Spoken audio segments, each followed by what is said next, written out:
Hi, I'm Mary Roach, and I'm on my way to see Dennis Shanahan.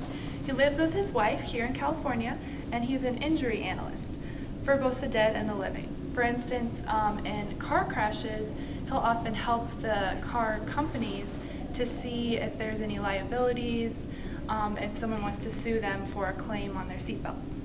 Another thing he does is with plane crashes, which is the case today. Hey Mary, it's nice to see you. I'm Dennis. We actually have a plane crash victim right here, and we're going to take a quick look at him. You can ask us some questions. Let me introduce you to my crew real quick.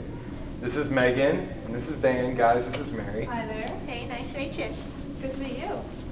So what are we looking at today? I know there's been a lot of theories about what actually happened that caused the plane crash. What do you think? Well, taking a quick glance of this one body, my prediction is probably some sort of explosion. All right. So what's the chance that it could be like a bomb? I know that's a very possible cause. Well, the first thing we look at is if the bodies are intact. We have so many bodies, so usually when we first get them in, we rate them by color, whether or not if they're missing extremities, missing an arm or a limb or something. And if it's not, then we give it a color green. If it's missing one extremity, we'll give it a color yellow. If it's missing two, we give it a blue, and if it's missing three or more, we usually give it a red. Well, that's a great way to keep track of all that for sure. What about the chance of having a bomb? I know some people are kind of scared to fly on a plane these days, you know, because of all the terrorist attacks. Yeah, well, that's really rare. If it was a terrorist attack, we would probably know about it beforehand. Usually, they'll know while the plane's still in the air. They'll call, ask for demands, or usually they'll get the black box right away. And the black box has a recording of the cockpit, so we know exactly what was going on in the cockpit. And that way, they could tell us beforehand, so we would have a better idea when we look at the body. And in this case, that's not the case. Okay, so that crosses out the chance of a bomb. What about a missile? I've read that's another possible cause. Actually, another cause of the bomb, if there was a bomb, the bodies, they would have like patterns of objects in them. Say the bomb went off in the bathroom. The people facing the bathroom would have the objects in the front of the bodies. And then on the sides of the bodies if they were located to the side of the bathroom. So that's another way it can't be a bomb. As for the missiles, it wasn't a missile because missiles would leave you burned, chemical burns, on the front and the sides of your body and not the back because of the seatbelt in the back of the seats.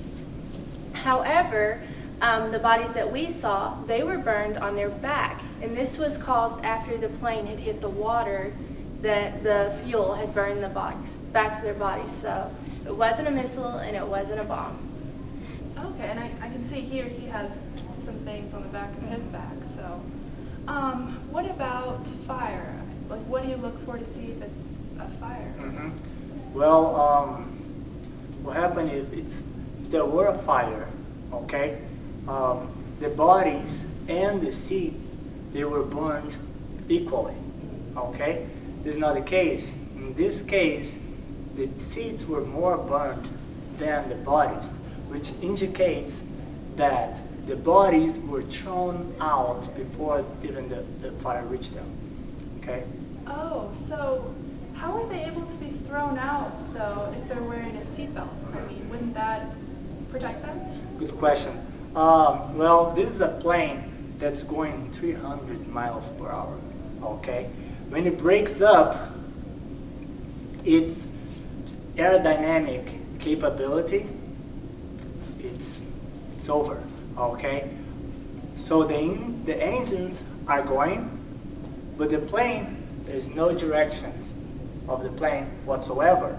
So it's just spinning around and going, and in 5-6 seconds, the plane's in chunks.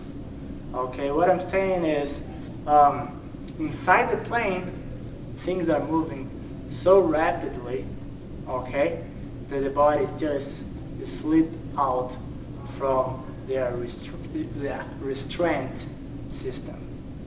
So, as these bodies are falling, I mean, are they aware of what's happening, or do you think they feel any pain? Well, if they're alive, they're feeling the pain, they're not really, how could I say, conscious or Cognitive. Cognitive. Yep. Usually they maybe got a concussion from like whiplash or being swung around, so usually their heart may be beating, but they're usually not conscious when they're falling. Oh, okay, there's just too much going on. What about, is there any chance that anyone could survive such a fall from that height? Actually, most plane crashes occur on landing and takeoff, and 80 to 85% of people survive those. So it's not usually that planes fall in the middle of the sky or whatever. It's on takeoff and landing. Okay, but if it is up from that high, then they'll probably not survive. Oh, hang on just a second. I've got a call. The plane investigators are calling me.